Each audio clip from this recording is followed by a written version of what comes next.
je suis très heureux de pouvoir présenter euh, à notre groupe et à nos participants Jean-Marie Donegani. Jean-Marie Donegani est psychanalyste et professeur à Sciences Po, spécialiste. Moi, je dirais que j'avais envie de dire spécialiste de Lacan, de la psychanalyse et des questions concernant la spiritualité. Mais bon, je parle sous son couvert, bien sûr. Et donc, il a eu la gentillesse d'accepter notre proposition d'animer par sa conférence la deuxième soirée de notre groupe, la première ayant été tenue par notre ami Thomas de Barros. Et donc, il va nous parler de ce qu'il connaît vraiment très bien et qu'il élabore actuellement sous la forme d'un ouvrage à venir. Et il a donné comme titre justement à la soirée d'aujourd'hui l'anthropogénétique lacanienne et la spiritualité chrétienne. Ce qui n'est pas pour nous étonner, je ne veux pas être trop long, il suffit de rappeler que Jacques Lacan avait dédié sa thèse, donc très tôt dans les années 30, sa thèse de médecine. Je crois que la dédicace était à mon frère en religion, Marc-François Antoine, moine bénédictin, avec lequel il avait de nombreux échanges sous la forme de lettres et certainement orales. Et ce qui est intéressant, pour ceux qui n'ont pas vu passer ça, c'est que Marc-François Lacan disait justement après la mort de son frère, je l'ai connu encore, j'ai eu l'occasion de l'entendre, donc Marc-François Lacan, le frère de Lacan, disait justement que tous les deux frères, avaient une recherche commune de la vérité selon des voies différentes et que d'autre part, ils étaient également sur le même chemin de l'éthique.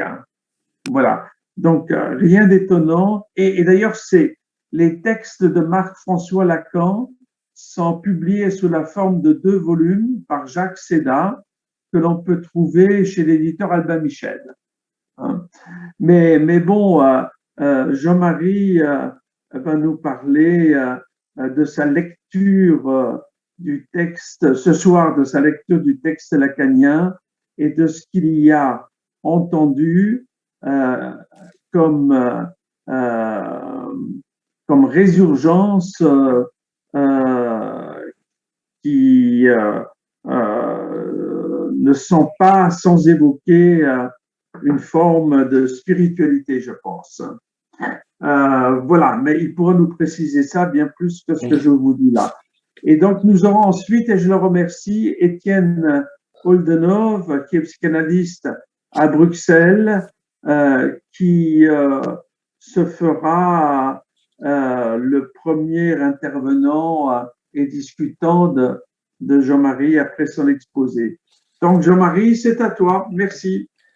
Merci beaucoup, Christian, et merci à toi et à Roland, effectivement, Roland Chevalmoine, de m'avoir invité à vous parler ce soir, après vous avoir parlé il y a quelques semaines, enfin pour ceux qui étaient là, de Freud et la religion. Alors, vous vous souvenez peut-être, en tout cas vous savez, pour ceux qui n'étaient pas là sans doute, que Freud se présentait comme un juif athée, et que son rapport religieux était celui d'un jugement d'ensemble sur l'histoire de la religion, en particulier sur le religieux des origines de l'humanité. Vous savez, ce mythe du père de la horde et du meurtre initial.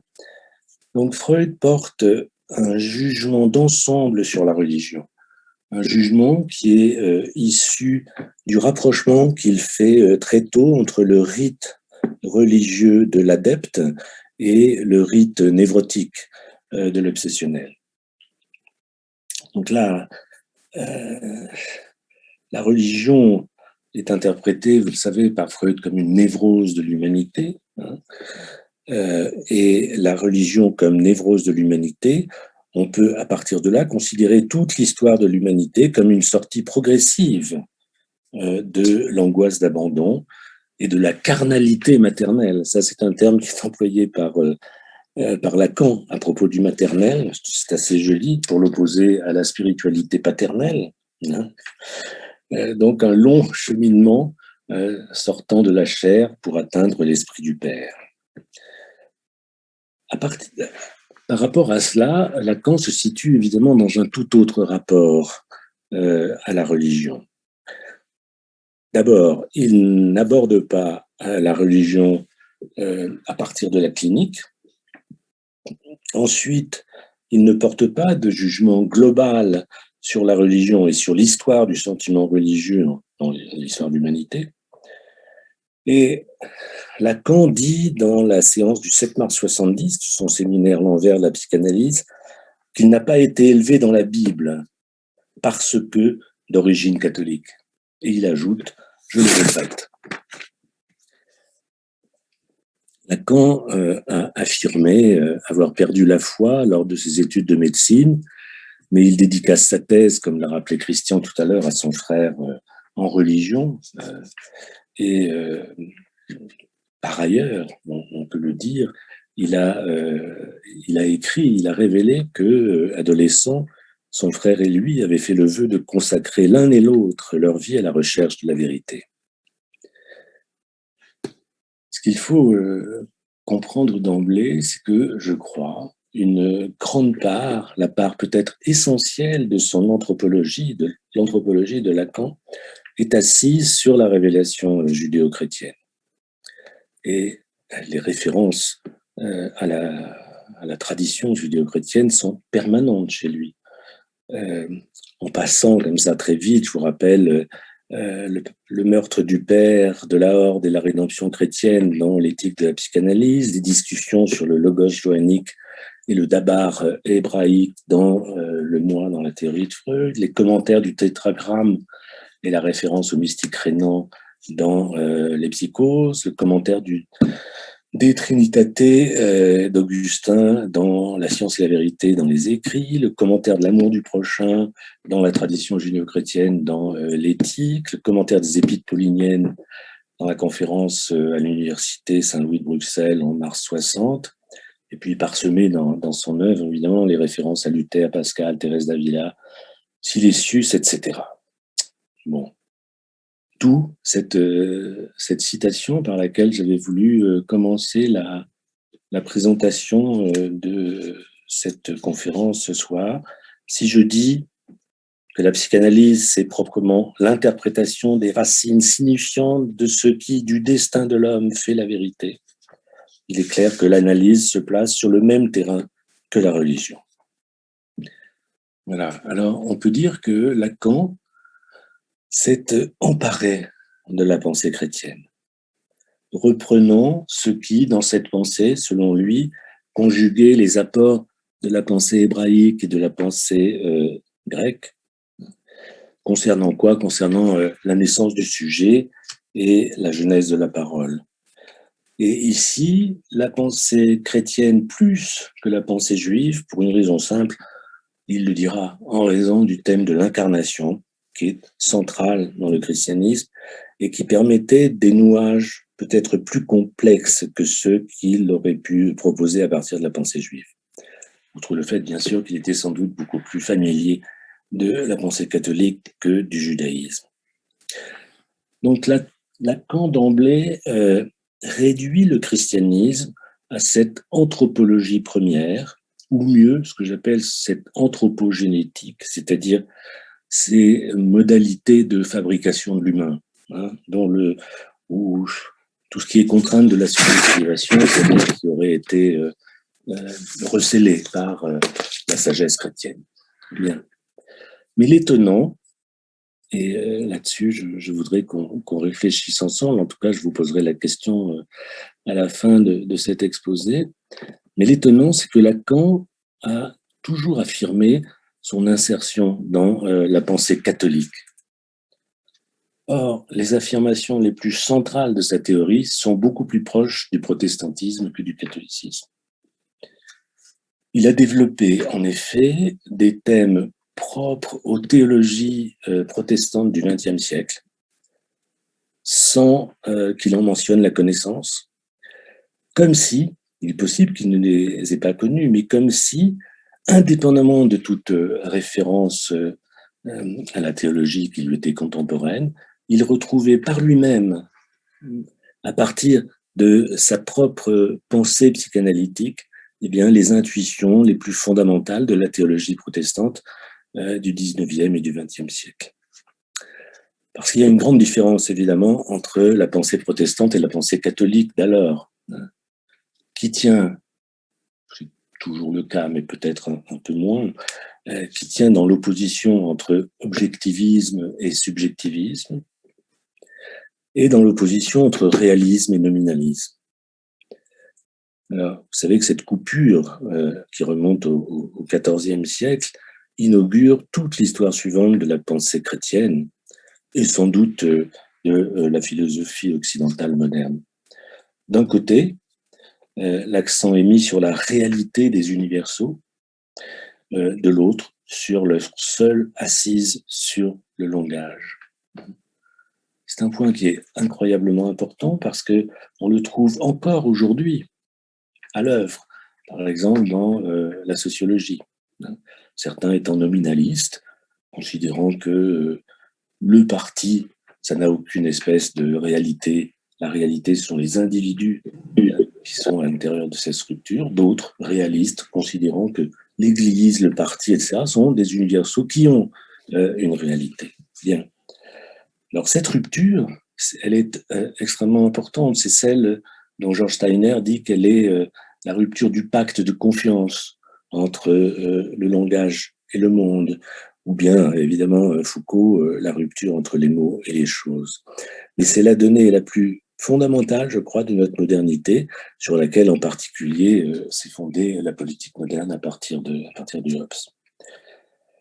Et cette rupture-là a été refusée depuis toujours, enfin depuis le XIVe siècle, par le magistère romain, par le magistère catholique. Il y a encore quelques années, il y a, je ne sais pas, 6 ou 7 ans, la Commission théologique internationale donnait la rupture nominaliste comme le geste inaugural de la modernité et donc de la perte des certitudes sur laquelle la foi pouvait autrefois s'appuyer. Vous voyez, c'est un lieu de rupture et c'est un lieu de division, de divorce, de choix entre modernité et tradition qui est absolument essentiel. Or, la pensée de Lacan est une pensée protestante, est une pensée moderne. Pourquoi ? Parce qu'elle fait reposer la vérité, il le dira plus d'une fois, non pas sur l'adéquatio rei et intellectus, selon la scolastique médiévale, l'adéquation entre l'esprit et la chose, mais sur l'adéquatio vitae et mentis, sur l'adéquation entre l'esprit et la vie. Et ça, c'est évidemment un thème protestant qui a été notamment très fortement illustré par la pensée d'Auguste Sabatier au début du XXe, mais qui vient tout simplement, qui vient de Saint-Augustin, qui parlait à propos du langage du verbum cordis ou du verbum mentis, c'est-à-dire ce verbe intérieur qu'il fallait aller chercher au-delà des mots qui se présentaient et qui étaient désignés pour rendre compte du réel. Voilà, c'est une pensée aussi qui se fonde sur l'herméneutique. Lacan parle souvent d'herméneutique. L'herméneutique de Chaim à Gadamer, c'est l'idée fondamentale qu'il n'y a pas de sens premier, qu'il n'y a pas de sens objectif à connaître d'une réalité langagière, mais un sens toujours second, qui est tenu et déchiffré par l'interprète à propos des questions que l'interprète pose. Il n'y a pas de sens objectif et premier. Il y a un sens qui naît toujours de l'interrogation de l'interprète. Voilà. Donc à partir de là, je voudrais vous proposer d'examiner deux thèmes. Il y en a d'autres, j'en développe d'autres dans le bouquin que m'a demandé Christian. Mais il y en a deux qui sont, me semble-t-il, essentiels. C'est la question de la mort de Dieu ou de la castration de Dieu, comme vous voulez, et puis la question de la chasteté de la vérité, c'est-à-dire de la déprise de la vérité. Pour commencer par le premier thème, donc la mort de Dieu, c'est un thème central de la théorie de Lacan, hein, avec l'abaissement du Fils et le triomphe de la vérité. On le trouve dans beaucoup de ses séminaires, mais notamment dans les 4 concepts, dans l'éthique, dans l'angoisse. Et là, je voudrais, avant d'aller plus loin, préciser 2 points qui sont très importants, me semble-t-il, pour comprendre la pensée de Lacan sur ce point.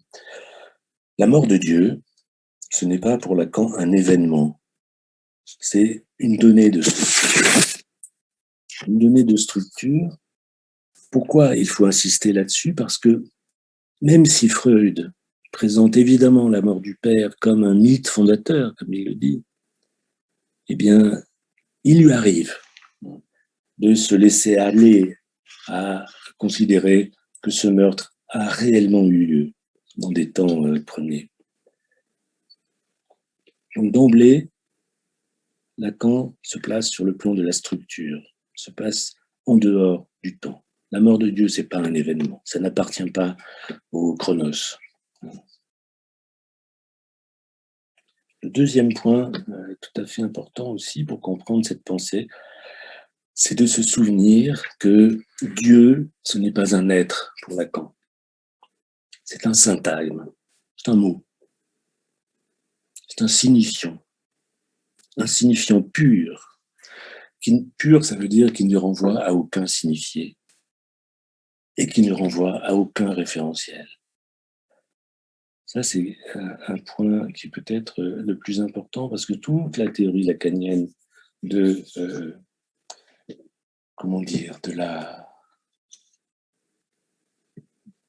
de l'âme, du langage, du sujet, de sa naissance, repose sur l'idée qu'il y a des choses qui n'existent que dans le langage, qui ne renvoient à rien d'autre que dans le pur signifiant.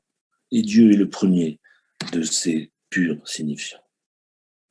Alors c'est dans Télévision et dans l'envers la psychanalyse que Lacan rapproche ce thème de la mort de Dieu du thème de la mort du père de la horde primitive. Des mythes originels qui ne racontent pas une histoire, mais qui témoignent, dit Lacan, de ce que l'homme rencontre toujours comme déjà là, le déjà là. La mort de Dieu concerne un Dieu, ajoute Lacan, qui est mort depuis toujours. Comme c'est aussi depuis toujours, ajoute-t-il, que le père de la horde est mort. Qu'est-ce que ça veut dire, mort depuis toujours? Ça veut dire simplement que l'incomplétude est originaire, que le monde humain surgit en fonction de la disparition de celui qui aurait tout. Et cette mort, elle marque une place depuis toujours et pour toujours impossible à occuper, et elle fonde une loi à laquelle chacun peut être soumis. Ce père primordial, décrit par Freud, il n'est soumis à rien parce qu'il n'a jamais été fils, il n'a jamais été institué. Il est donc en deçà du langage. Et nul ne prend la parole, bien sûr, s'il n'a été institué par le langage, ce qui signifie que le père de la horde, Jean Freud parle toujours dans ces termes, est en fait, n'est pas père, est un géniteur, seulement un géniteur de la horde. Et la pensée chrétienne va servir à Lacan à poser donc, à partir de cet exemple, les termes ce que j'appelle une anthropologie transcendantale, c'est-à-dire la réflexion sur les conditions d'advenu du sujet humain, sur les conditions de possibilité d'être humain. Et en situant cette réflexion dans le cadre d'une philosophie du langage, d'une théorie du langage, il évite la question du référentiel qui seul occupe en permanence les philosophes athées, les philosophes croyants. Il existe ou pas? C'est pas le problème. Qu'est-ce que ça fait dire que de dire Dieu? Donc, il se focalise sur ce que ce syntagme produit dans le langage, indépendamment de la question de son existence ou non. Et dire pour Lacan que Dieu est mort depuis toujours, c'est affirmer que le Tout-Puissant lui-même est frappé d'incomplétude, vous voyez ? Autrement dit, qu'il n'y a aucune figure de l'humain comme du surhumain qui échappe à cette donne issue de la réalité langagière. C'est pas un événement, la mort de Dieu, c'est un fait de structure parce qu'il s'agit de parler. Parce qu'il s'agit de parler. Et je pense que même si ceci n'a pas été précisé par Freud dans ses propres textes, on peut supposer que le père de la Horde, qu'il faudrait, comme je vous l'ai dit, pour moi, nommer géniteur de la Horde, il est muet. Il est incapable de parole parce qu'il est né hors du langage. Et j'insiste, muet et non pas mutique. Muet parce que, par nature, la toute-puissance tyrannique implique l'impuissance à parler. Et de l'autre côté, le Dieu de la Genèse, évidemment, en laissant à l'homme le pouvoir de domination des êtres, rend possible ce que Lacan nomme l'athéisme, c'est-à-dire la possibilité de s'en passer du Dieu tout-puissant. Je cite l'Angoisse, séminaire 10, 19 juin 63. Telle est la dimension véritable de l'athéisme. Athée serait celui qui aurait réussi à éliminer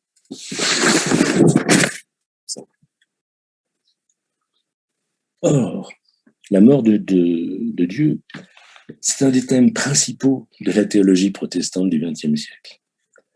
Et qui a fait dire aux théologiens dont je vais parler que le christianisme, c'est la religion de la sortie de la religion. Vous vous souvenez peut-être que c'est une phrase dont s'est emparé Marcel Gauchet il y a en 1985 et qui a fait fortune. Bon, elle vient de ces théologiens qui l'ont explicitement formulée en ces termes, même si les références ne sont pas nombreuses dans les livres de Marcel Gauchet. Donc, cette mort de Dieu, c'est un thème de ces théologiens parce que, disent-ils, la religion, c'est un système de pensée où on pose Dieu comme un bouche-trou. Tout ce que l'homme n'a pas, c'est Dieu, la toute-puissance. Tout ce que l'on rate, Dieu le réussit. C'est le Deus ex machina. Et à cette conception, évidemment, d'un Dieu dont l'immensurable puissance vient boucler les trous de la connaissance ou de l'action humaine, eh bien, Loberten et Bonhoeffer, qui sont deux grands théologiens protestants, Bonhoeffer étant mort assassiné par les nazis en 1945, ces théologiens opposent à ce Dieu de la religion, eh bien, la figure du Dieu faible, d'un Dieu impuissant. Pourquoi impuissant ? Parce qu'il s'est incarné et qu'il a épousé la condition humaine jusqu'à la mort sur la croix. Et ce thème de la faiblesse de Dieu est un des topoi les plus essentiels de la théologie du XXe siècle, qui a donné notamment l'œuvre d'un théologien américain qui est peu connu en France, mais qui est absolument essentiel, qui s'appelle John Caputo, et qui a écrit un livre intitulé « La faiblesse de Dieu », où il montre que la toute-puissance de Dieu, c'est une puissance inversée, c'est une puissance d'un retour sur soi, c'est une puissance d'abstention. Alors pour Lacan, je pense, vous voyez tout de suite à quel point le christianisme peut être intéressant de ce point de vue, parce que la singularité du christianisme, c'est pas seulement l'incarnation, mais c'est ce qui va avec, c'est ce qu'on appelle la kénose. La kénose, c'est l'effondrement, c'est un terme grec qui signifie l'effondrement, le fait de se vider de soi. Et ce terme est connu parce que Paul, dans l'Épître aux Philippiens, le 2e chapitre, l'a employé pour la première fois en disant, en parlant du Christ, il s'est lui-même vidé, prenant la forme d'un esclave, devenant semblable aux hommes, jugé conforme à un homme. Il s'est abaissé lui-même, devenant obéissant jusqu'à la mort sur la croix. Voilà. Il n'y a pas d'incarnation sans kénose, c'est-à-dire sans renoncement à être tout. Et c'est en cela que le christianisme intéresse Lacan Vous voyez, parce que le christianisme étant la religion de l'incarnation, et il est vrai de manière différente du judaïsme, qui pourtant intéresse énormément Lacan, eh bien, en raison de l'incarnation et de la kénose, Lacan s'empare de ces thèmes pour les assimiler à sa théorie du langage comme renoncement à la plénitude de l'être, comme inscription dans le temps, inscription dans le manque. C'est là que Lacan reprend, à partir de la kénose, ce thème de l'athéisme. L'athéisme, pour lui, c'est une invention du christianisme. Pourquoi ? Parce que c'est le christianisme qui a déconstruit la figure traditionnelle du divin en la modalisant par l'impuissance. L'athée authentique, c'est celui qui aurait réussi à éliminer le fantasme de toute puissance. Et il écrit dans le séminaire L'Angoisse, il dit dans le séminaire L'Angoisse, l'athéisme, c'est la négation d'une présence de la toute-puissance au fond du monde. Donc, Lacan se fait son nid conceptuel, je dirais, dans la pensée chrétienne, parce que c'est une religion qui a déconstruit les figures classiques du divin en insistant sur l'incomplétude de l'autre. Et c'est en cela que le christianisme est une religion de la sortie de la religion, parce que le christianisme contient en lui les germes de sa propre destruction. Le message athée du christianisme, c'est la castration de Dieu. Et vous savez, vous connaissez les termes le cri du Christ sur la croix. Mon Dieu, pourquoi m'as-tu abandonné ? Alors, il faut faire très attention, je crois, à ce cri, parce que, contrairement à ce que pensent un certain nombre de nos collègues qui lisent vite les textes, il ne dit pas, le Christ, mon Père, pourquoi m'as-tu abandonné ? Il dit mon Dieu. Et vous verrez dans certaines lectures de psychanalystes contemporains qu'ils font l'équivalence entre Père et Dieu. Non. Si Dieu a abandonné le Christ, son Père, lui, n'est pas forcément défaillant. En tout cas, on peut miser sur sa présence. Donc Dieu est mort, c'est la figure centrale du christianisme, mais bien sûr, il y a des relents de religion dans le christianisme, parce que le christianisme, c'est aussi une religion. Ce n'est pas que la religion de la sortie de la religion, c'est une religion. Et qu'est-ce qui va se passer ? Ils vont toujours chercher à conserver Dieu. Conserver Dieu, dit Lacan, comme le sujet supposé savoir. C'est-à-dire ce qu'on va loger au point de faille du savoir. Et il dit, Lacan dit, le sujet supposé savoir, c'est Dieu, un point c'est tout. C'est Dieu, un point c'est tout. Ouais, mais quel Dieu ? Eh bien, pas le Dieu de l'Alliance, pas le Dieu de la Genèse, pas le Dieu du judéo-christianisme, mais le Dieu des philosophes.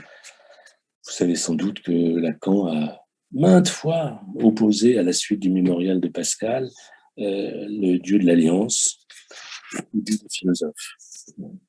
Et cette distinction lui a paru importante parce que elle mettait bien, vous voyez, l'essence divine, si je puis dire, dans le langage seulement, non pas le Dieu des philosophes qui est en quelque sorte vivant et que l'on fait parler, dont on discute de son existence, non, le Dieu qui est parole et seulement parole, et dont il s'agit ensuite de décrypter l'autorité au sens de être l'auteur de.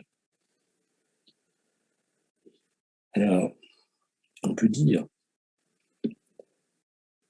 que la mort de Dieu, c'est aussi une métaphore de la constitution du sujet humain, castré par le langage. L'incomplétude, elle est originaire, et Dieu, c'est le nom d'une place qu'il est impossible à occuper. C'est une autre manière de dire qu'à la question de savoir qui je suis, aucun savoir ne répond. Et la psychanalyse apparaît ainsi comme une soustraction du sujet au savoir supposé de l'autre. Et cet athéisme-là délimite un lieu vide.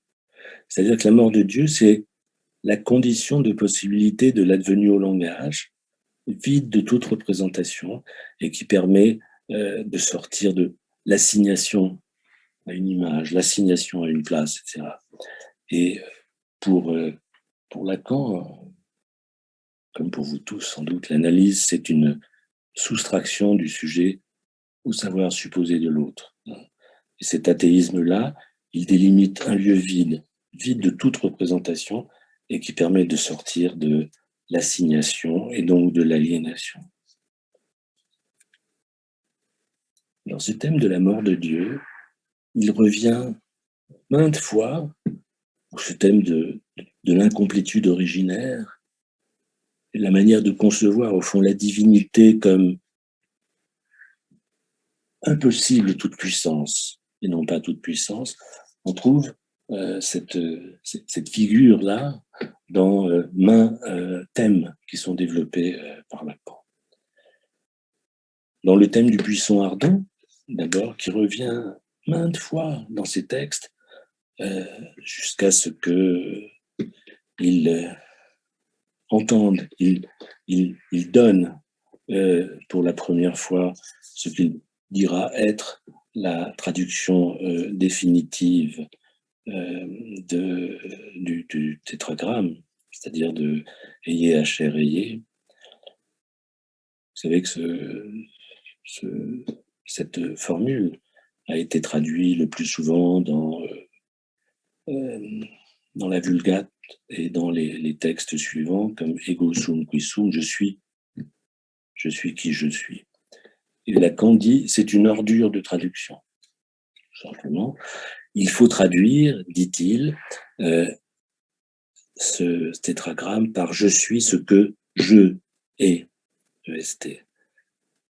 Et effectivement, on entend là, c'est assez puissant, je trouve, parce qu'on entend que le nom de Dieu est une absence de dévoilement. La révélation est une absence de dévoilement.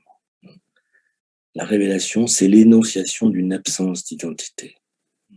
Philippe Julien, dans L'étrange jouissance du prochain, écrit « Le nom propre de Dieu, celui qui permettrait d'énoncer son être, fait trou dans le langage, et à cette place où il manque, viennent des noms qui ne sont pas les siens. » Il ne s'agit pas d'un nom caché, mais d'un nom impossible à révéler. Deuxième thème dans lequel Lacan a placé sa thèse de l'incomplétude essentielle et originaire, c'est la création ex nihilo. Lacan est créationniste et non pas évolutionniste, parce que pour lui, la création ex nihilo évacue Dieu de lui. Que, dit-il, l'évolutionnisme est une présence constante de Dieu dans l'histoire. Effectivement, l'évolutionnisme, c'est un thème qui a été pris par d'autres théologiens, comme Oscar Kuhlmann, par exemple, qui a développé une grande théologie sur la révélation infinie de Dieu. Dieu est dans l'histoire des hommes et il n'en a pas fini de se dévoiler. Alors, on est au plus loin, évidemment, de l'athéisme méthodologique de Lacan.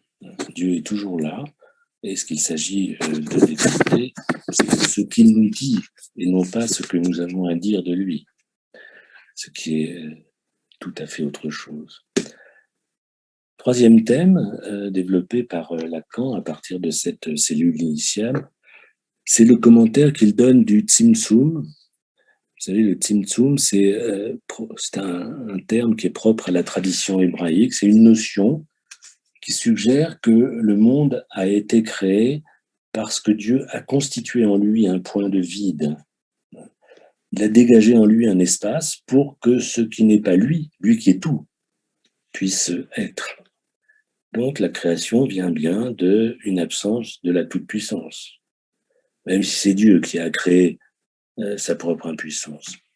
Alors ce thème, Lacan ne rapporte pas, il le signale, mais il n'en fait pas un grand commentaire. Ce thème est en fait extrêmement important parce qu'il a été repris par les pères de l'Église, notamment par Origène, qui a commenté dans ses homélies sur la Genèse la différence entre le verset 26 et le verset 27 du premier chapitre.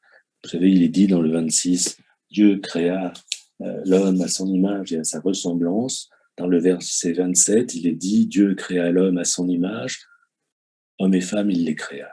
Bien. Où est la ressemblance? Elle a disparu dans le verset 27, et bien pour Origène et toute une suite de théologiens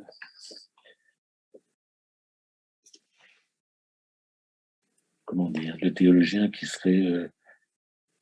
portent cette conviction que Dieu a voulu être impuissant, eh bien, c'est la vocation de l'homme et de faire la ressemblance, de la créer, de la faire lui-même. Et on a à partir de là tout un ensemble de théologie, du rapport entre l'humanisation de Dieu et la divinisation de l'homme.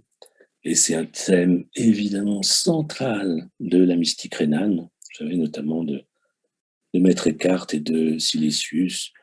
Sans moi, Dieu ne peut vivre un instant. Si je disparaissais, Dieu disparaîtrait aussi. C'est cette sorte de images, ressemblances qui sont mêlées grâce à la coopération que l'homme apporte à Dieu pour faire de cette alliance un nouvel ordre du monde. Et ici, Lacan, évidemment, se réfère très très souvent, à partir de ces intuitions-là, à la mystique rénale, mais aussi à toute la tradition de la théologie apophatique, la théologie négative. C'est qu'il y a deux types de théologie, la théologie cataphatique, c'est-à-dire on va dire des choses sur Dieu, et puis la théologie apophatique, on va dire ce que n'est pas Dieu. Bien. Et donc, à partir de cette tradition de Denis, on a une théologie qui se développe de telle manière, vous voyez bien de ce qui se passe, c'est que de telle manière que la théologie devient vraiment un dire de l'homme sur l'homme. C'est-à-dire que Dieu sert d'appui pour fonder la parole de l'homme, pour la rendre fiable, mais on est au plus loin de la réception d'un certain nombre de dogmes à croire, de vérités à croire. Bien. Le dernier thème, j'en aurais fini sur cette accumulation d'illustrations de la thèse centrale de Lacan, c'est le fameux El Shaddai, qui est une autre manifestation de la mort de Dieu. El Shaddai serait le nom que Dieu se donne à la fin des 7 jours, par exemple, c'est-à-dire quelquefois dans le Pentateuque, on trouve cette manière pour Dieu de se désigner. C'est lui qui se désigne ainsi. Or, El Shaddai pourrait vouloir dire en hébreu ça suffit. C'est-à-dire c'est le Dieu qui dit ça suffit et qui le dit, qui se le dit.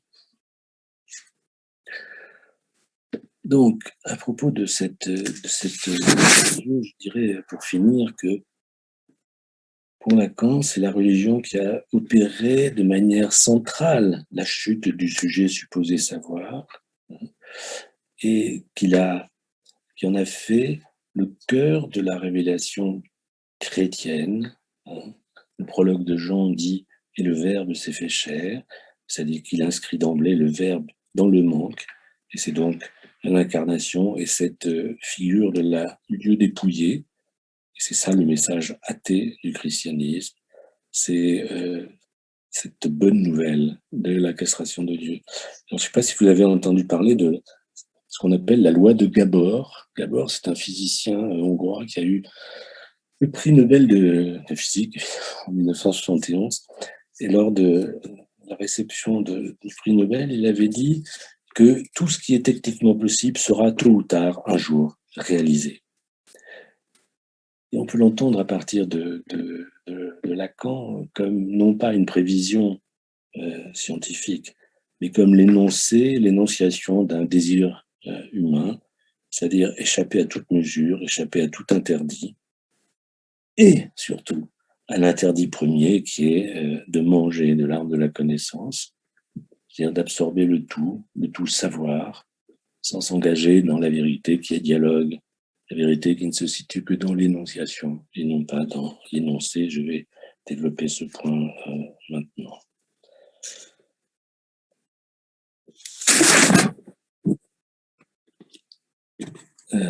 Avant d'aller plus loin, je voudrais vous rappeler que Lacan, pour bien appuyer sur ce que je vous ai dit du Lacan moderne, nominaliste, vous vous souvenez de cette phrase de Lacan dans Fonction du champ de la parole et du langage, dans les écrits. Il écrit « C'est le monde des mots qui crée le monde des choses ». Voilà, nous sommes en plein nominalisme, nous sommes en plein dans cette conception moderne du monde, qui est une conception langagière du monde. On est de plein pied dans cette anthropologie qui fait du sujet humain doté de vouloir, de savoir et de pouvoir l'auteur, non seulement de sa vie, mais de l'avenir du monde qui lui a été donné. Donc j'en viens ici, à partir de... C'est le monde des mots qui crée le monde des choses. J'en viens au deuxième point que je voulais développer devant vous, c'est-à-dire la vérité et sa déprise. Quelle vérité pour Lacan? La vérité tient, le thème de la vérité tient une grande place, évidemment, dans la pensée de Lacan. Et il dit que la psychanalyse, c'est une expérience de vérité. Il dit même dans les non-dupes, 9 avril 1974, que la vérité mène à la religion, à la vraie religion. Parce qu'il dit que s'il y a une vraie religion, c'est la chrétienne. Discours de Rome, 1974. Pourquoi, dit-il, s'il y a une vraie religion, c'est la chrétienne? Eh bien, je crois que le christianisme est la vraie religion pour lui, parce qu'il est la religion qui a mis fin à la religion. La religion qui a subverti la religion en tant que religion. Et pour une raison essentielle, vraiment essentielle, c'est que pour le christianisme, la vérité ne se sait pas. La vérité ne consiste pas à savoir, à la savoir. La vérité consiste à l'être. Vous vous rappelez que Foucault disait que Lacan était le seul à avoir recentré la psychanalyse sur cette question des rapports entre sujet et vérité. Et, disait-il, le primat du moi sur le sujet conduit au psychologisme. Il y aurait une analogie à faire entre la distinction christianisme-religion et la distinction psychanalyse-psychologie. Donc, pour entrer plus avant dans cette question, je vous rappellerai que dans l'article de 55, La chose freudienne, il écrit, vous vous souvenez de cette proclamation, « Moi, la vérité, je parle ». Alors, ce qu'il faut entendre, me semble-t-il, c'est simplement que quand la vérité parle, c'est le je qui parle et non pas le moi, parce que la vérité ne parle qu'à la première personne. Elle parle en nous. C'est la plus énigmatique, mais ça parle, et quand ça parle, il arrive que je parle. Ça veut dire une chose essentielle, c'est qu'il n'y a pas de vérité sans sujet de l'énonciation. Et c'est pourquoi la vérité parle là où nous n'en savons rien. Vous savez, le je pense donc je non pas le je pense donc je suis, mais je suis ou je ne pense pas. Mais ce que je voudrais insister ici sur le fait que ça, c'est vraiment un thème augustinien qui est central dans la théorie du langage d'Augustin, dont je vous ai dit un mot tout à l'heure, c'est-à-dire il n'y a pas de vérité sans sujet de l'énonciation, parce que pour Augustin, la vérité, elle se situe dans une sorte de transparence du dire, non pas à l'égard du réel. La vérité du sujet ne dit pas le monde, mais une transparence du sujet à l'égard de son cœur et de son esprit. Verbum cortis. Et le verbum cortis, ça ne fait pas signe vers la sentimentalité, ça fait signe vers l'ardeur de l'être, vers là où s'agit l'être, où il s'agit de l'être. Bon, ça implique, là, ce que je viens de vous dire, ça implique ce sur quoi insiste Lacan, qu'il n'y a pas de métalangage qui permettrait de dire la vérité de la vérité, puisque la vérité ne se fonde uniquement sur le fait qu'elle parle. Et de même que Dieu n'existe que de se dire, il n'y a pas d'autre de l'autre, bien il n'y a pas de vérité de la vérité. Il écrit, Lacan écrit dans La science et la vérité, « Moi, la vérité, je parle », signifie qu'il n'y a pas de métalangage, que nul langage ne saurait dire le vrai sur le vrai, puisque la vérité se fonde de ce qu'elle parle et qu'elle n'a pas d'autre moyen pour se faire. Donc, cette conviction qu'il n'y a pas d'autre de l'autre, qu'il n'y a pas de métalangage, qu'il n'y a pas de position de surplomb qui pourrait établir le vrai sur le vrai, vous voyez ce que ça implique? Ça implique que l'autre est bien le lieu de la vérité, à condition de l'entendre comme celui en qui on place sa confiance. Hein. Lacan écrit dans Encore, enfin dit dans Encore, page 34, l'autre comme lieu de la vérité, c'est la seule place, quoique irréductible, que nous pouvons donner au terme de l'être divin, de Dieu, pour l'appeler par son nom. Dieu est proprement où, si vous m'en permettez, le jeu se produit le Dieu, le dire, le dire. Et pour rien le dire, ça fait Dieu. Vous voyez cette conviction que la vérité est transparence. Mais ce n'est pas la transparence des mots à l'égard du réel, c'est la transparence du mot à l'égard du cœur.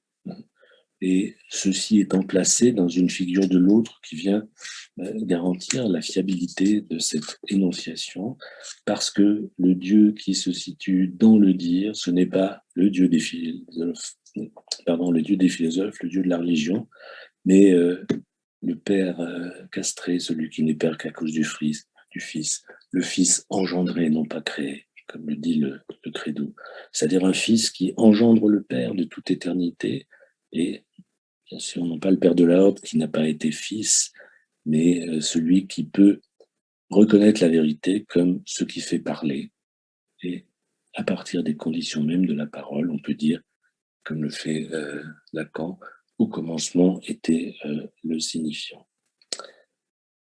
Alors, lorsque je dis que la vérité, enfin je dis, à la suite de Lacan bien sûr, que la vérité est de l'ordre de l'énonciation et non pas de l'énoncé, ça fait écho à cette phrase de Lacan dans Les Psychoses, 16 mai 56, la psychanalyse, c'est la science du langage habitée par le sujet. Et ce point est important parce que ça veut dire que la vérité ne dit pas forcément la vérité. Mais ce qui fait la vérité, c'est qu'elle parle. Ce qui fait la vérité, c'est la présence du sujet à son énonciation. C'est la présence du sujet qui parle et qui parle à un autre. Parce qu'il y a un pacte de parole, le contrat de juridiction, qui consiste en ce que, avant même de savoir si ce qui se dit est vrai ou faux, on suppose qu'il est possible de faire crédit à l'autre de sa bonne foi. Autrement dit, pour parler, il faut croire au langage et il faut croire au locuteur qui se place dans ce langage. C'est pour Lacan la croyance fondamentale qui fait l'humanité de l'homme. Mais évidemment, on est entraîné à cette constatation que la vérité est distincte de la réalité. La parole ne représente rien qui serait préalable à son énonciation. Ça, c'est dans Subversion du sujet dans les écrits. La vérité, il ajoute même que la vérité est d'autant plus vraie qu'elle est inadéquate et qu'elle n'énonce rien d'autre que le sujet qu'il énonce. Pardon, et qu'elle ne manifeste rien d'autre que le sujet qu'il énonce.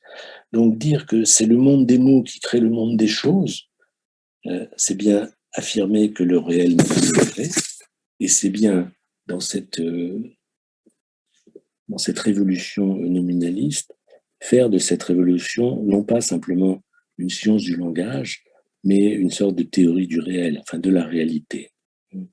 Cette réalité, elle n'est que de se dire, et sa fiabilité ne repose que sur le contrat de véridiction, c'est-à-dire sur ce contrat de de confiance en l'autre, ce contrat de fiabilité du locuteur. Donc ça veut dire que le langage n'est pas adéquation entre les mots et le réel, il est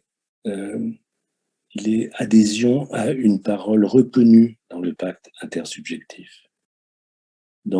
Écrit dans Variante de la cure-type, Lacan écrit, la parole apparaît d'autant plus vraiment une parole que sa vérité est moins fondée dans ce qu'on appelle l'adéquation à la chose.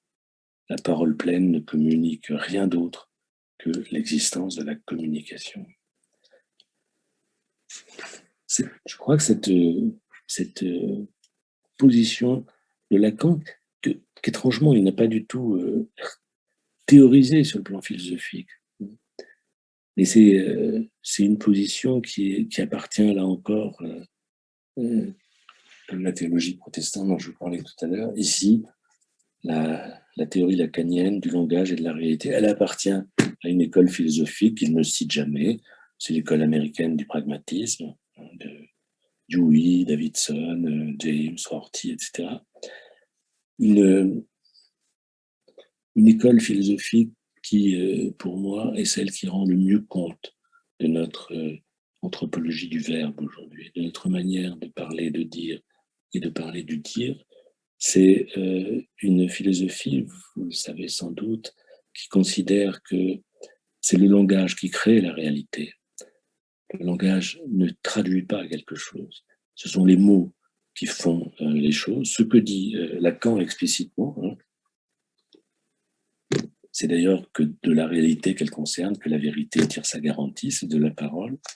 Eh bien, vous voyez que si on entre dans cette voie-là, que je crois tout à fait féconde pour saisir quelle est notre condition d'être parlant aujourd'hui, ça signifie que la vérité ne vise plus une correspondance, il n'y a plus de vérité extérieure aux croyances de l'individu, il n'y a que des couches successives d'opinions qui sont vraies dans la mesure où elles satisfont chez l'individu le besoin d'assimiler à ses croyances ce que son expérience lui présente d'inédit. Et alors, on en vient à ceci, que la vérité ne se reconnaît qu'à ses effets. C'est une position incroyablement révolutionnaire pour la religion. Vous comprenez, il n'y a pas une vérité à laquelle on doit adhérer. Ce n'est pas la letheia des Juifs, on dévoile la vérité. C'est une vérité qui se fait en marchant. C'est la conception juive de la vérité, même si les Juifs, semble-t-il, n'ont pas de mots pour dire la vérité, mais le terme qui se rapproche le plus de cette notion, c'est le Aleph Memnoun, la racine Aleph Memnoun qui a donné Amen.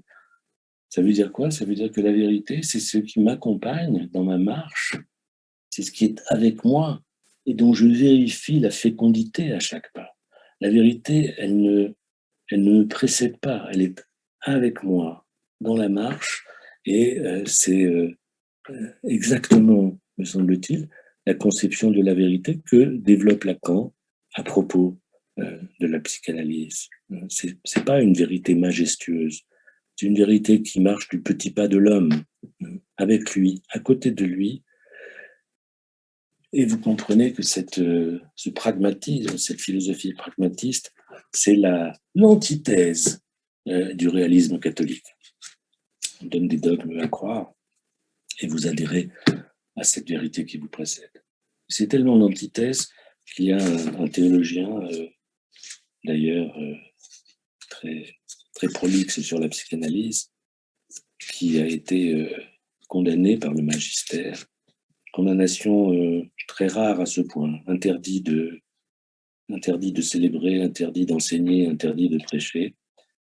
C'est Jacques Pouillet, en 2015, qui avait été jusqu'au bout de cette intuition pragmatiste, c'est-à-dire il disait que la résurrection du Christ, c'est pas un événement, c'est une parole, et que la résurrection du Christ, c'est quelque chose qui existe tant que je l'ai dit.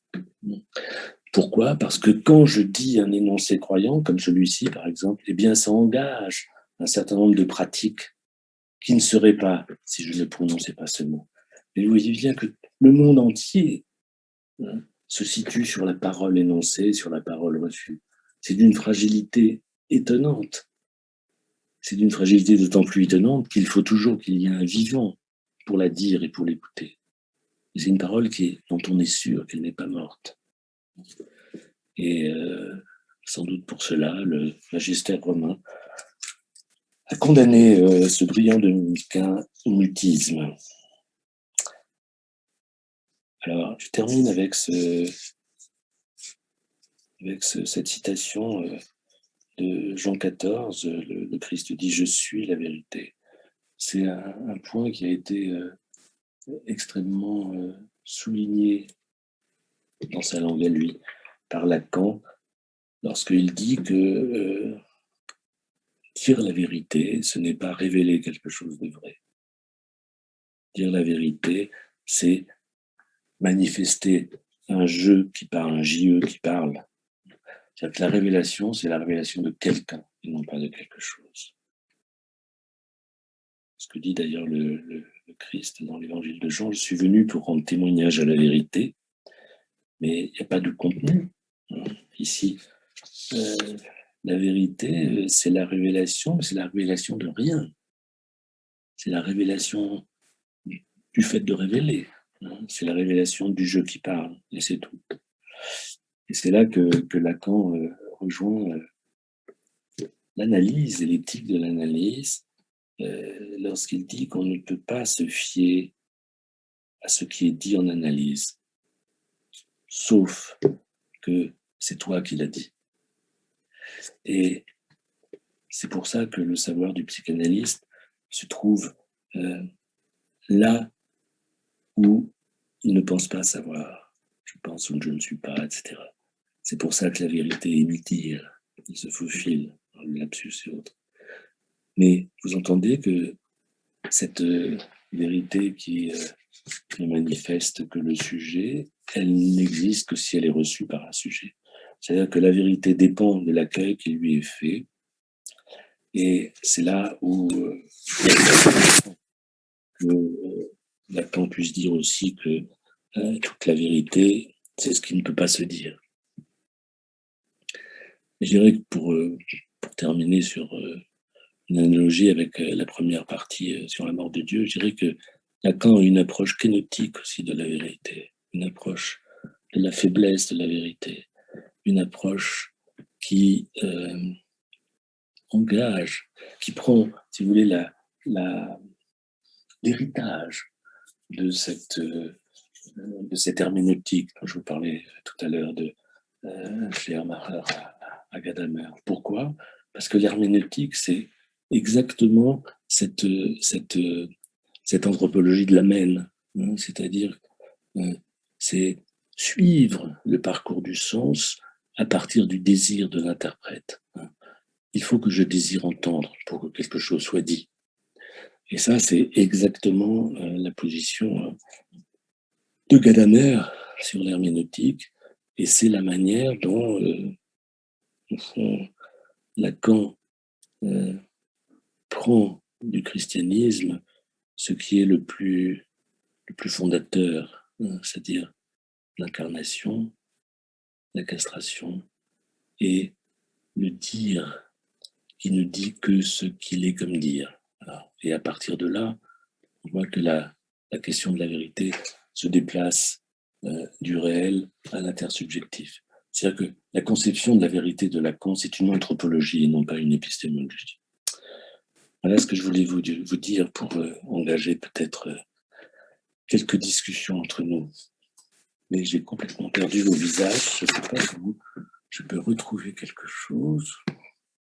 Jean-Marie, on va passer la parole tout de suite à Étienne Oldenhoff peut-être, et ensuite on ouvre la discussion collective.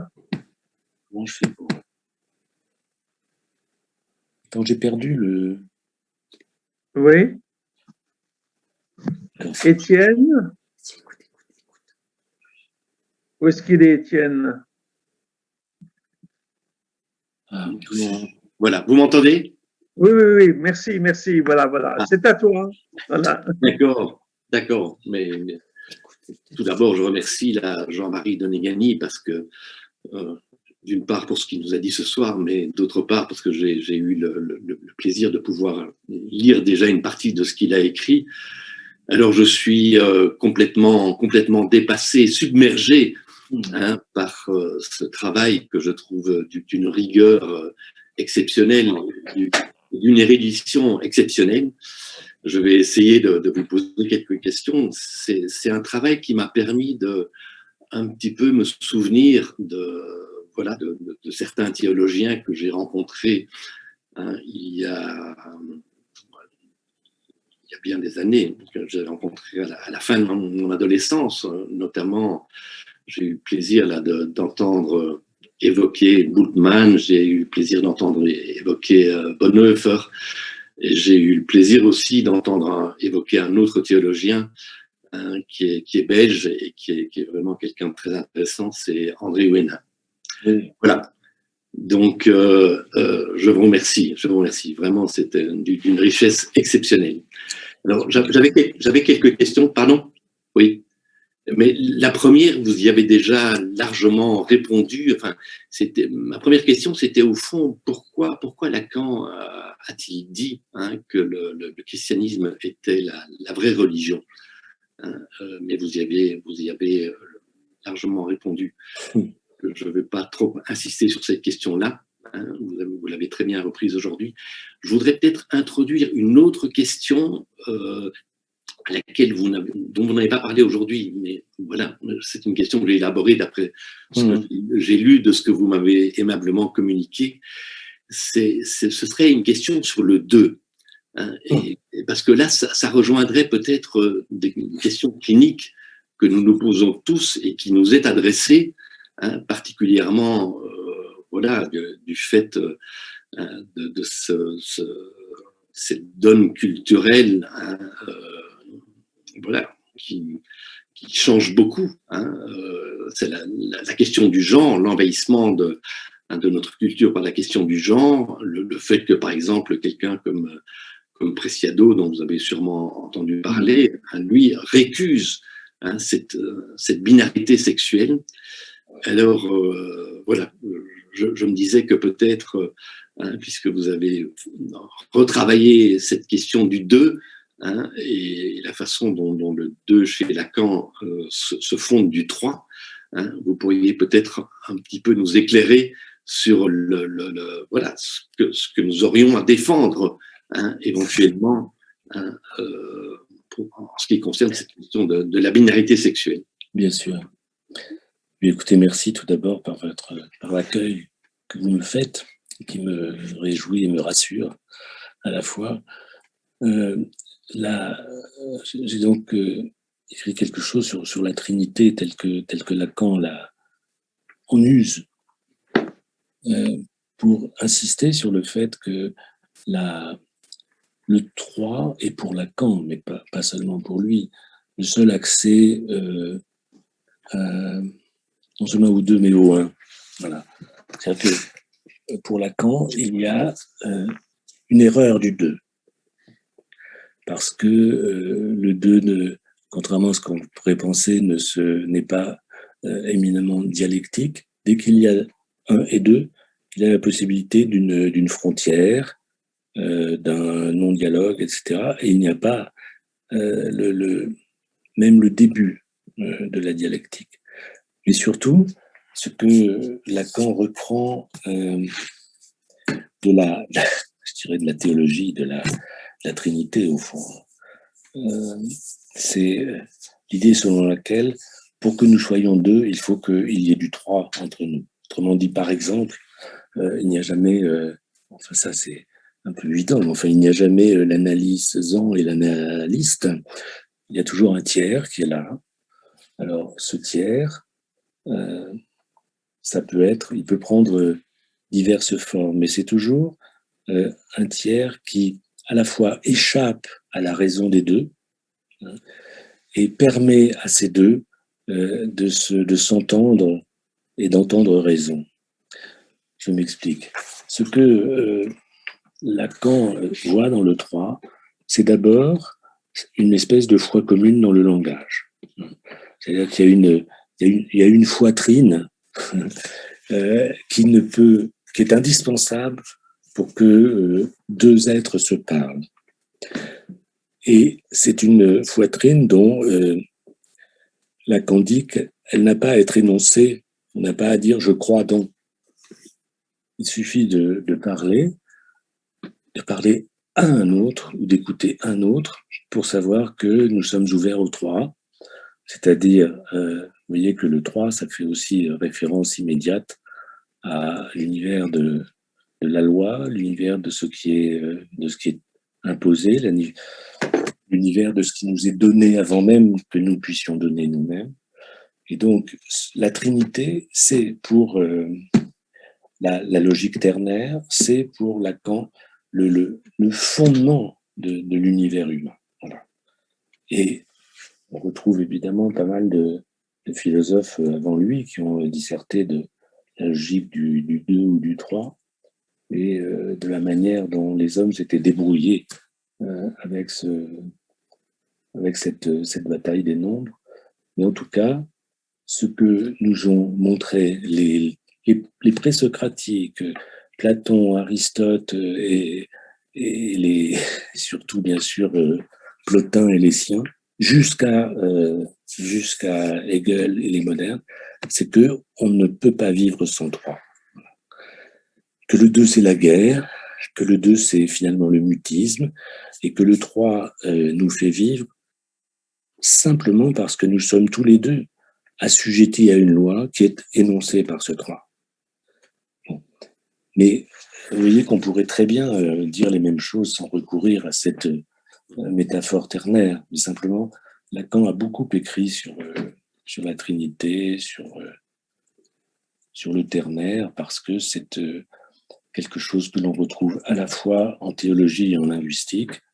Donc c'est vraiment les deux cases qu'il adore. Ça permet de les faire dialoguer.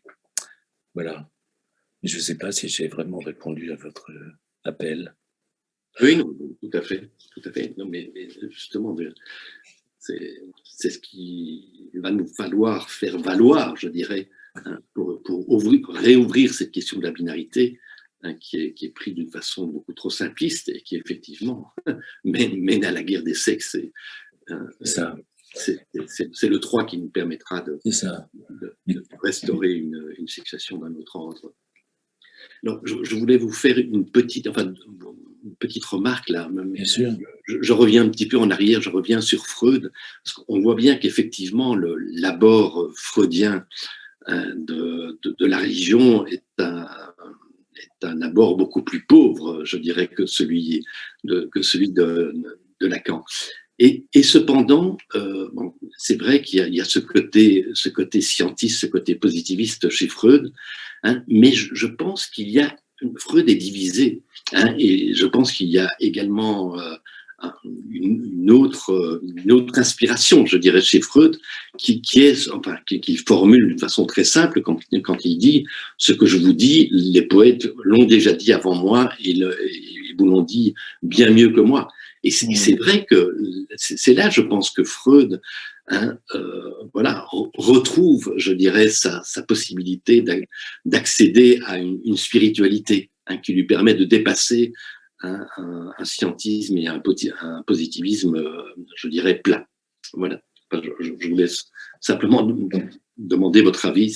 Oui. Non, il est vrai que notamment dans la correspondance avec le pasteur Pfister, nous avons des moments où on a l'impression que Freud, je ne veux pas dire défaille, pas du tout, il tient sa position, mais il se laisse un peu entamer par cette... vous vous souvenez ce que j'essayais de dire dans le chapitre sur Freud, c'était cette idée qu'il y avait au fond dans une possibilité de concevoir le religieux comme quelque chose de fondateur du subjectif et non pas comme d'aliénant parce que imposé, etc. Et ça, c'est cette fameuse lignée théologique de ces années-là que Freud ne connaissait pas et que le pasteur lui a fait connaître. Enfin, disons que Pfister parlait de là, vous voyez, à partir de là. Et il faut reconnaître que dans la fin de la correspondance, je ne dis pas du tout que Freud s'assujettit à cette pensée, pas du tout. Mais il est sensible à ce que finalement une certaine foi religieuse pourrait avoir de positif quant à la subjectivation. Alors que pour lui, avec évidemment l'analogie avec l'obsession, il y avait rien à faire.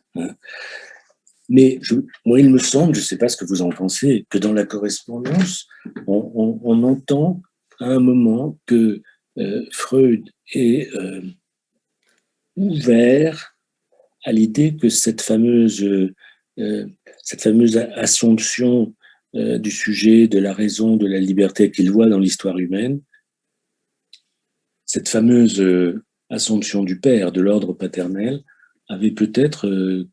pouvait peut-être être honorée par une certaine manière de faire religion. Voilà.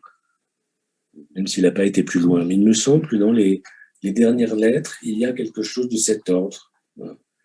Et sans dépit, mais oui, peut-être, en effet, la religion n'est pas que ce que je crois. Mais de toute façon, il était très difficile à Freud de faire autrement, étant donné le contexte intellectuel dans lequel il se trouvait et que j'ai essayé de rapporter. Il y avait une sorte d'induration de la pensée positiviste qui a empêché sans doute Freud de s'ouvrir davantage. Alors que avec le judaïsme, il y avait tout ce qu'il fallait pour s'interroger sur l'anthropologie humaine, enfin l'anthropogénétique du sujet parlant. Voilà. Est-ce qu'on peut s'insérer dans la discussion?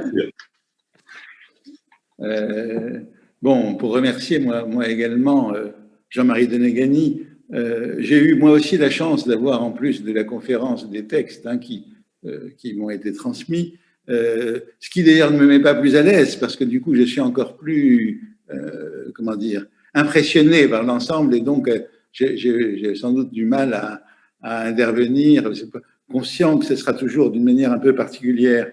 Moi, je dois dire que je suis très, très intéressé par la façon dont Jean-Marie Denegani est toujours soucieux lorsqu'il parle du rapport de Lacan au discours religieux, enfin au discours catholique, ou peut-être même si ce n'est pas explicite au discours protestant, par exemple. Je suis toujours intéressé par le fait que vous essayez que sans cesse vous faites des ponts avec la pratique de l'analyse elle-même. C'est-à-dire que, par exemple, cette idée de Dieu mort, en quelque sorte de toute éternité, d'emblée mort, en tant qu'elle renvoie à, au fond, ce qui est essentiel dans la démarche même de l'analyse, à savoir éliminer le fantasme de toute puissance, ou encore éliminer la dimension, en finir avec la dimension du sujet supposé savoir. Mais c'est comme si, d'ailleurs, d'une certaine manière, une des fonctions essentielles de Dieu, du signifiant Dieu, c'était de poser ce qui pourrait désigner un être pour qu'ensuite on perçoive d'autant plus que ce n'est pas à un être qu'on a affaire, mais à quelque chose d'insignifiant en tant que dimension du manque de l'être. Alors, il y a un deuxième point sur lequel je voudrais dire quelque chose, c'est ce sur quoi vous avez terminé, c'est-à-dire sur la question de la vérité, et notamment cette petite phrase que vous avez lue vers la fin, la vérité dépend de l'accueil qui lui est fait. Ça veut dire que vous terminez quand même votre conférence de ce soir sur non seulement la dimension du signifiant ou du langage, du monde des mots qui crée le monde des choses, mais la dimension de la parole proférée, de la parole accueillie. Et d'ailleurs, vous introduisez à la fin d'une manière qui n'est pas négative, le terme d'intersubjectivité. Alors que, vous le savez bien mieux que moi, mais que Lacan, à un moment donné, a dit qu'il s'était servi du terme d'intersubjectivité, mais qu'il y avait renoncé. Alors, il y avait renoncé d'abord sans doute parce que le terme d'intersubjectivité renvoyait trop à une sorte de symétrie, je suppose. Peut-être également parce qu'il n'inclut pas cette dimension du 3 sur laquelle vous avez été interrogé. Mais je me demande si c'est tout quand même. Et je me demande si alors là, ça ne nous interroge pas sur une autre dimension de ce qu'annonce Lacan, dont je ne sais pas si elle pourrait trouver les mêmes articulations avec cet ensemble de textes catholiques ou protestants dont on fait état. Et qui est la question de ce qui peut-être met la psychanalyse en dehors de la question de l'intersubjectivité, à travers le fait que la psychanalyse, c'est bien sûr l'adéquation, enfin, quelqu'un qui parle à quelqu'un d'autre, hein, c'est-à-dire que ça se passe au niveau d'une adresse et d'une écoute, mais que ça ne supprime pas, en termes lacaniens, le fait qu'à travers les signifiants, à travers les articulations de signifiants, hein, quelque chose est véhiculé, hein, et que dans cette démarche de l'analyse, la parole en analyse, ce qui me semble-t-il, on repère, c'est pas simplement le signifiant en tant qu'il constitue le sujet, mais l'objet qui choisit entre les signifiants. Hein. Bon, on n'est pas forcé de parler de tout, et je ne vais pas vous reprocher de ne pas avoir parlé de l'objet petit a, mais en vous écoutant, et précisément parce que je suis convaincu de la pertinence de ce que vous amenez à partir, hein, de la question du rapport entre le signifiant et ce que les religions ont appelé Dieu, je me demande si dans certains discours, alors, par exemple, pourquoi pas, effectivement, dans la théologie négative, hein, c'est-à-dire qu'au fond, est-ce que c'est la théologie négative qui formerait, qui donnerait des éléments, hein, pour dire ce qui est essentiel pour l'homme, c'est pas telle chose particulière ou telle autre, c'est l'objet, mais en tant que justement, il ne peut que manquer, par exemple, hein, et que je ne peux pas, et que je ne pourrai jamais dire ce qu'il est. Mais voilà, donc vous voyez, ma question c'est, est-ce que nous avons à travers, par exemple, les références de Lacan au catholicisme, au protestantisme, à un certain nombre de mystiques, tout ce qu'on voudra, mais est-ce que nous avons des éléments pour penser, enfin, pour accompagner ce qu'il a pu dire sur l'objet? Merci Roland. Alors, je pense que je n'ai plus en mémoire la référence exacte, mais Lacan a dit, comme il a dit, le signifiant c'est Dieu, le langage c'est Dieu, etc. Il a dit le petit a. Dieu c'est le petit a. C'est-à-dire, qu'est-ce qu'il voulait dire par là, me semble-t-il? Vous savez, il faut toujours être évidemment prudent. Il me semble que ce qu'il voulait dire, c'est que... le petit a. Pardon? Lacan dit tellement de choses qu'on ne sait jamais. On m'entend là? Oui, très bien. Moi, je serais très intéressant de retrouver cette formule, parce qu'elle est beaucoup moins facile à saisir que le rapport entre le Dieu et le dire. Bien sûr. Mais on voit bien que ce que ça pourrait vouloir dire, hein, c'est que le Dieu n'est que de choir, si je puis dire, parler un peu comme lui. C'est-à-dire que au moment même où quelque chose s'ouvre dans l'homme, qu'il espère être du côté du divin, eh bien, ça s'ouvre sur rien. Hein. C'est-à-dire que c'est la présence de rien. C'est le dire rien. C'est-à-dire que l'objet petit a vient nous rappeler que la vie du croyant, finalement, serait la vie tendue sur du vide. Hein. Parce que moi, ce qui me frappe aussi, c'est que à partir du moment où Lacan nous dit très fortement et très avec beaucoup de conviction que Dieu, c'est pas un être. Ça n'a rien à voir avec l'être, alors que vous savez que toute la tradition, évidemment, occidentale, a fait de Dieu l'être, et l'être même, l'être suprême, n'est-ce pas? Le verbe être, l'être du verbe aussi. Eh bien, à partir du moment où Lacan pose cette conviction que Dieu, ce n'est qu'un syntagme, il aurait d'ailleurs pu l'écrire S-A-I-N-T, dès l'instant où Dieu n'est qu'un syntagme, on voit bien, on entend bien, comme ce que disent ces théologiens dont je vous ai parlé, qui ont été condamnés par le magistère romain, que Dieu n'existe qu'à le dire, que lorsque je le dis. Donc oui, l'histoire du petit A, c'est même plus important qu'il y paraît, parce que ça veut dire qu'à l'égard de Dieu, de ce syntagme-là et pas d'autre, eh bien, si je cesse effectivement de dire Dieu, Dieu choisit. Et la question, c'est de se demander si lorsque Dieu choisit, qu'est-ce qui se passe dans le langage, puisque cette fameuse place, ce fameux trou dont il parle, est-ce que ce trou pourrait disparaître si je cesse d'en parler? Alors, pourquoi ce point me semble important? C'est parce que ce sont des réflexions qu'on trouve à la fois dans la théologie, mais aussi dans la sémiotique. Et cette idée qu'il faut que dans le langage, il y ait une place vide.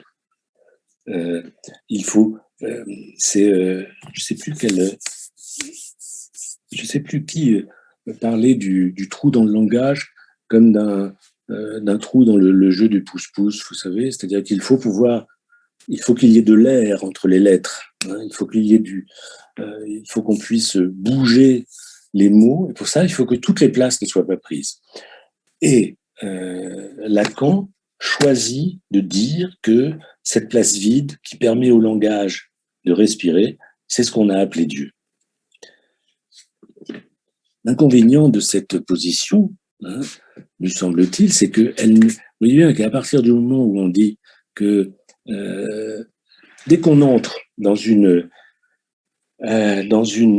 démarche transcendentaliste et non plus transcendantale, c'est-à-dire l'instant où on ne s'occupe plus de la transcendance qui est, mais du transcendantalisme, c'est-à-dire les conditions des conditions de possibilité de quelque chose, ça veut dire que ce transcendantal, il dépend de ma volonté, de notre volonté. Donc Dieu dépend de notre volonté, il nous est utile, il est même essentiel, puisque nous devons parler à partir de ce trou dans le langage, mais on pourrait, d'abord on peut boucher ce trou, c'est ce que fait la religion, dit-il comme Bonhoeffer, la religion des philosophes, mais on pourrait aussi décider de mettre à cette place du Dieu des philosophes autre chose. Et peut-être est-ce ce qu'il est possible d'évoquer à partir de vos discussions sur le sexe ces temps-ci. Peut-être qu'on peut considérer qu'il y a dans un sexe indifférencié, ouvert à la prise de position, un trou quelque part qu'on pourrait combler par la volonté, l'équivalent dans notre anthropologie actuelle de ce que Lacan disait de Dieu dans le langage de ces années. Je sais pas si je suis confus ou si ça paraît assez clair. L'idée qu'il y a, à partir du moment où on est dans le transcendantal, la nécessité de décider d'un lieu inoccupé, à partir de là, il est question toujours de cette pulsion de le remplir, parce que c'est insupportable à certains égards, et on peut le remplir par le Dieu des philosophes, comme le dit Lacan, mais peut-être peut-on le remplir par autre chose, et peut-être serait-ce notre quête, notre recherche, que de se demander qu'est-ce qui vient aujourd'hui remplir la fonction du Dieu des philosophes dans notre culture.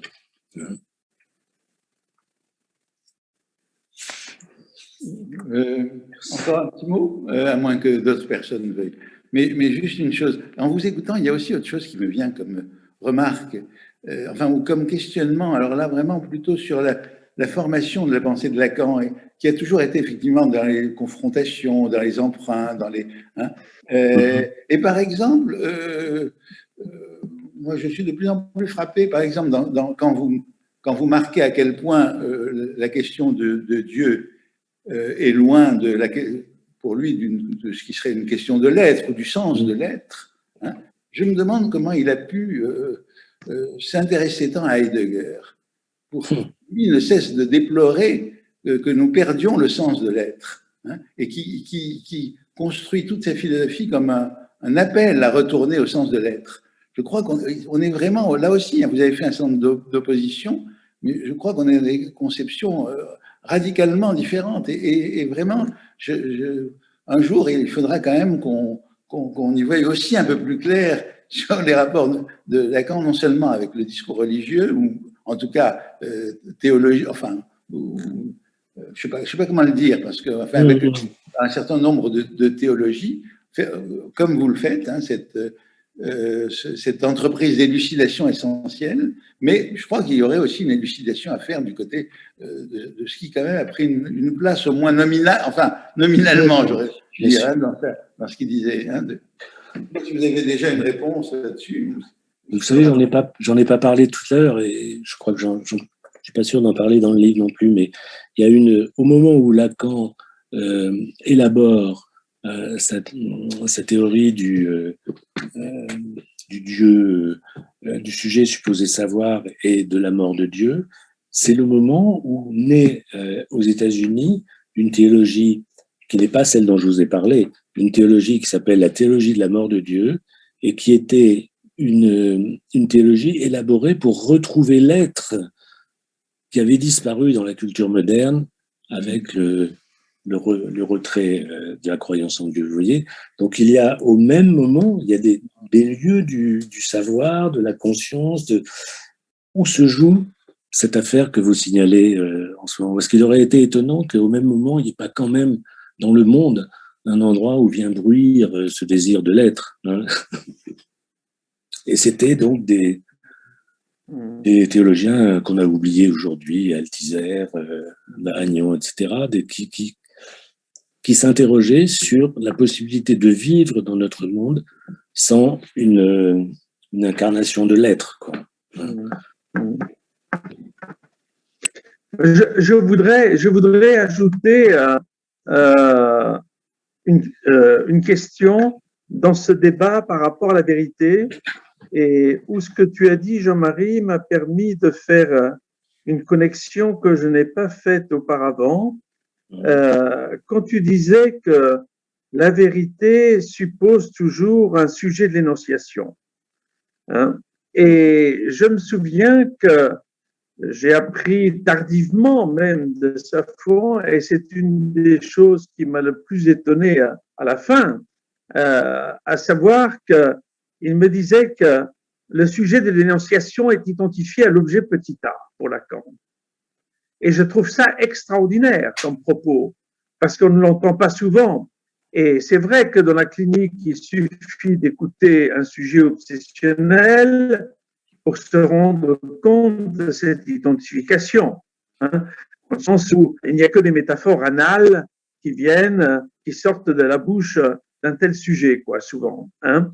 Ce qui voudrait dire qu'effectivement, qu'à partir de cette identification de l'objet petit a et au sujet de l'énonciation, et inversement, ça voudrait dire qu'on pourrait en tirer la conséquence qu'il n'y a de vérité que du par-l'être. Et l'expression de par-l'être dit bien la chose, comme tu la disais. Et là aussi, Safon me disait que Lacan disait souvent qu'une psychothérapie ne durait que 40 ans, 45 ans, mais ce que la psychanalyse nous aura appris, c'est ce que c'est qu'un par-l'être. Hein? Donc la vérité de la psychanalyse qui restera peut-être, d'après ses voeux, c'est la question du par-l'être. Et le par-l'être, comme tu l'as défini, se laisse plus facilement définir que le sujet de l'énonciation par justement ce que l'objet lui apporte, hein, c'est-à-dire un manque fondamental de référent, quoi. Là aussi, je reprends un mot de Safran lorsqu'il disait de toute façon, lorsqu'on ouvre le bec, on ne sait jamais ce qui va sortir de la bouche. Hein? Et je trouve que le par-l'être, c'est ça. C'est-à-dire que le par-l'être, il n'est que rapport à la parole, hein, et on ne sait pas ce qui, de cette parole qui sortira de sa bouche, touchera ou pas quelque chose des effets de la vérité, quoi. Hein. Mais pour cela, effectivement, il faut que le par-l'être soit marqué par l'objet A comme manque, nettoyé de toute jouissance, on pourrait dire. Hein? Bien sûr, mais simplement, tu vois, ce que Lacan me semble avoir mis en évidence, c'est précisément parce que il y a une liaison absolument essentielle, native, entre l'être et le langage. Il y a forcément de la jouissance à parler. Et on est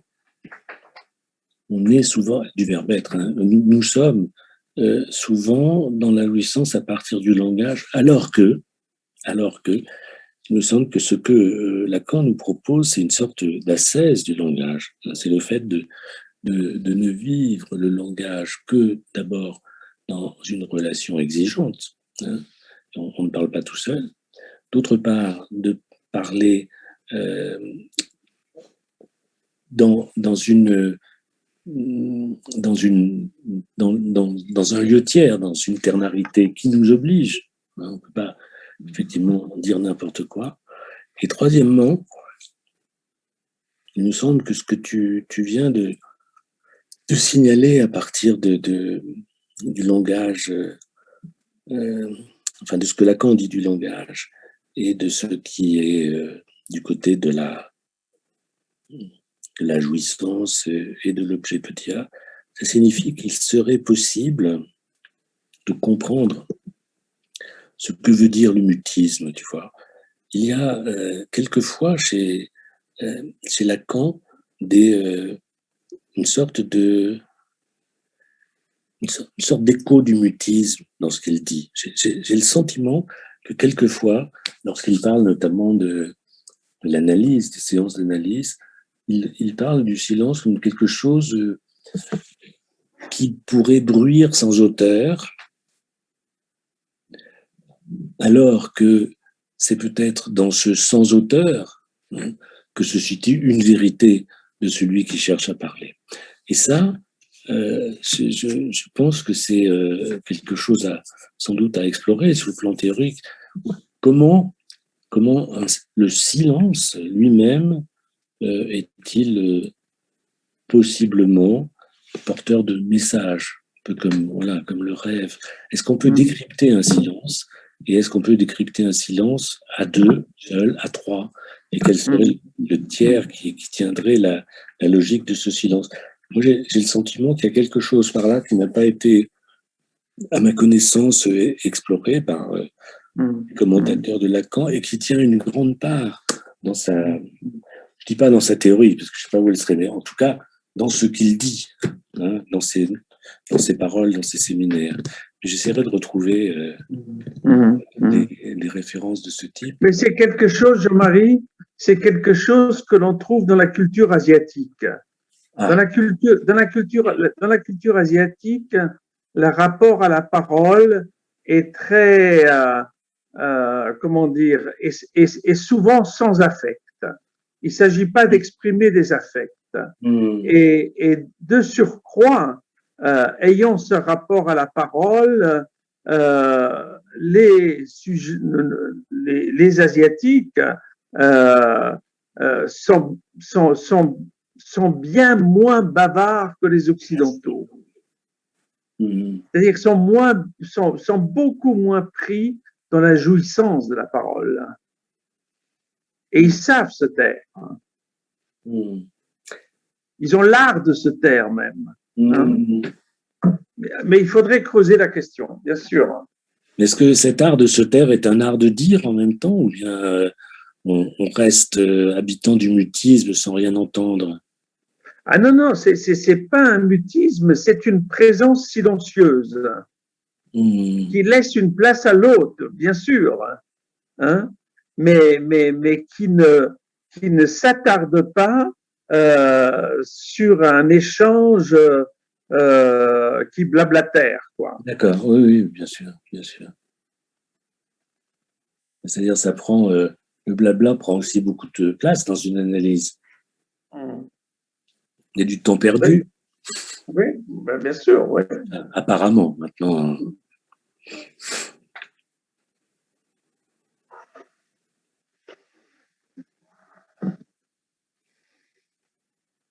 Est-ce qu'il y a d'autres questions, peut-être? Joël? Non, je pense que cette remarque que vous avez faite à la fin sur la pensée asiatique, c'est intéressante à cause que, par opposition à la pensée occidentale, la pensée asiatique, c'est une pensée d'ordre éthique, fondamentalement. Et je pense que toute la philosophie, toute la relecture que Julien fait de la pensée asiatique, et chinoise en particulier, elle est très centrée sur la question de la perspective éthique qui vers la direction de la philosophie orientale. Et c'est ça, c'est important pour plusieurs raisons. D'abord, qu'il y a une opposition entre la tradition grecque et la tradition asiatique, entre une perspective de la connaissance et une perspective proprement éthique. Et nous savons bien que Lacan a rapproché la psychanalyse d'une perspective éthique au séminaire sur les 4 concepts fondamentaux de la psychanalyse. Et de ce point de vue-là, l'inconscient, en tant que vérité ou en tant qu'être, manque à être proprement dit, il est proche de cette éthique occidentale, orientale, il est proche d'une perspective éthique de la philosophie qui n'est pas la tradition grecque. Et dans ce sens-là, il faut insister que le silence,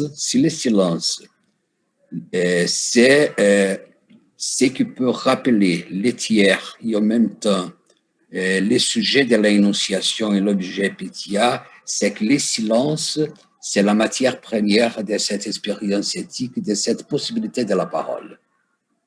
C'est ça que je voudrais remarquer de cette discussion-là qui m'a beaucoup touché, d'ailleurs. Un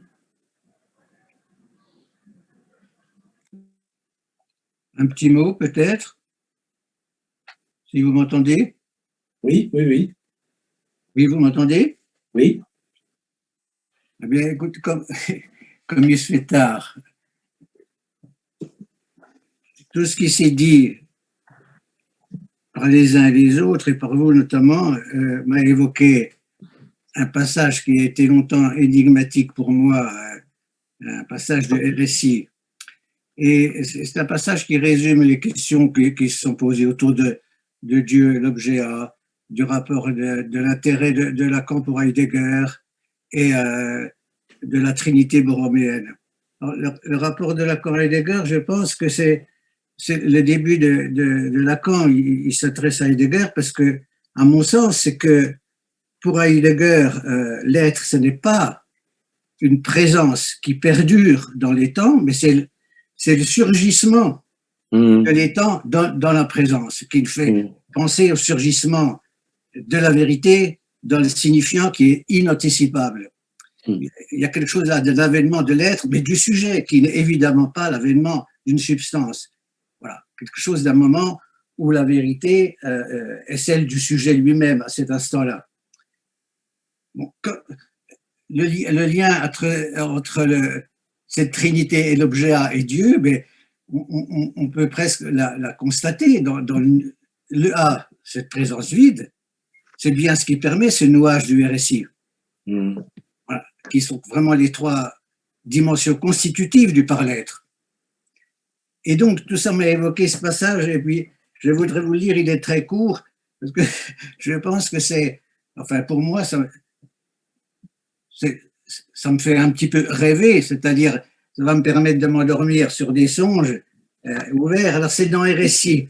Et il dit ceci, c'est à la fin du RSI, il dit, il n'y a pas d'état d'âme, il y a à dire et à démontrer.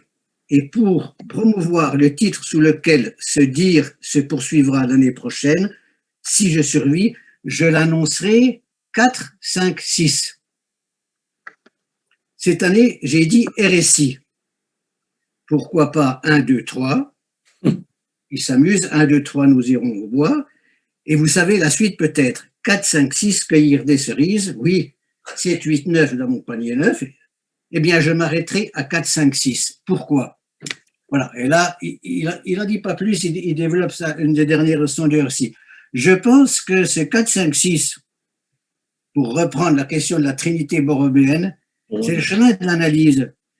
À mon sens, c'est la reprise à son compte par un sujet parlant de la Trinité constitutive de l'autre, du langage et de la parole.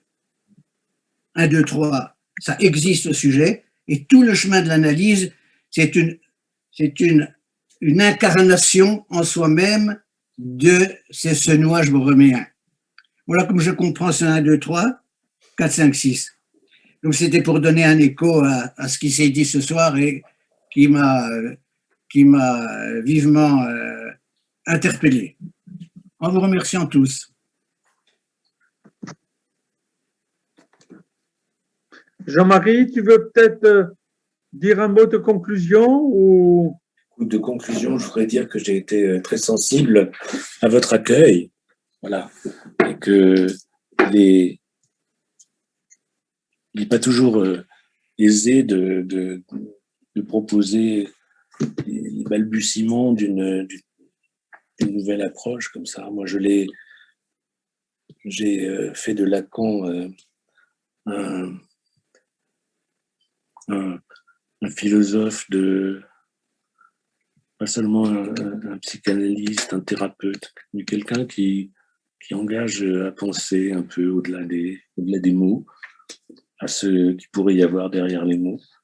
Et je pense que il y avait beaucoup de poésie vécue chez Lacan. Il y avait un amour, évidemment, de la langue qui nous permettait peut-être de survivre à tous les mal-dits, les maudits.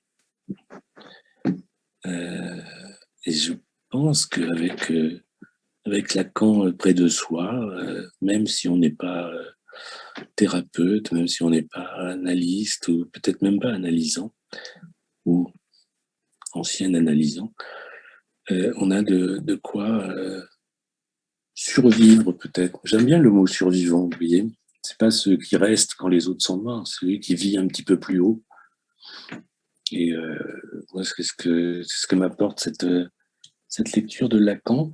Parce que vous voyez, Lacan, quand je le rapproche des théologiens dont je vais parler, il a quelque chose de rassurant. C'est que c'est une vision de l'être et même de l'être suprême que nous sommes que chacun est, qui n'engage pas à la religion, mais ce qu'elle a d'aliénant, d'institutionnel, de pécamineux. Voilà, donc j'aimerais bien terminer par cet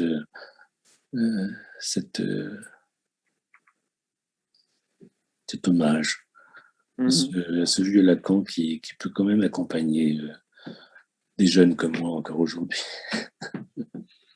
Merci Jean-Marie. Je ne sais pas si Roland veut ajouter quelque chose. Roland? On ne peut tous que remercier Jean Sourdine on ne peut tous, nous pouvons remercier Jean-Marie Denegheni, parce que non seulement il a fait un très grand travail, mais il nous fait travailler. C'est ça qui est important. On sent bien comment ça relance pour chacun ses propres questions, ce qui est l'essentiel. Hein. Oui, moi aussi, je voudrais te remercier et tu me donnes vraiment l'idée du travail qu'on essaye de faire. Comme disait Thierry, 1, 2, 3, 4, 5, 6. Merci d'en faire partie, Jean-Marie. Hein, et de continuer à travailler avec nous, avec ce que tu peux nous apporter de si riche comme ce soir. Et il me semble, et je trouve que l'idée, que je trouve cette idée assez féconde, de faire un travail comme le font les philosophes d'une certaine façon, et que nous pourrions appeler penser avec Lacan. Oui. Penser avec Lacan. Tout à fait. Hein? Moi, j'ai l'impression que c'est quand même ce que vous faisiez à propos du sexe il y a quelques semaines. Ouais. Bon, on se voit bientôt, Roland, hein, c'est ça? Tu peux nous rappeler la date? Oui, le 28, il y a. Alors, on retourne à la forme un peu traditionnelle d'échange dans l'après-midi sur un nombre d'heures un peu plus grand. Et puis, il y aura encore une ou deux activités avant la fin de l'année.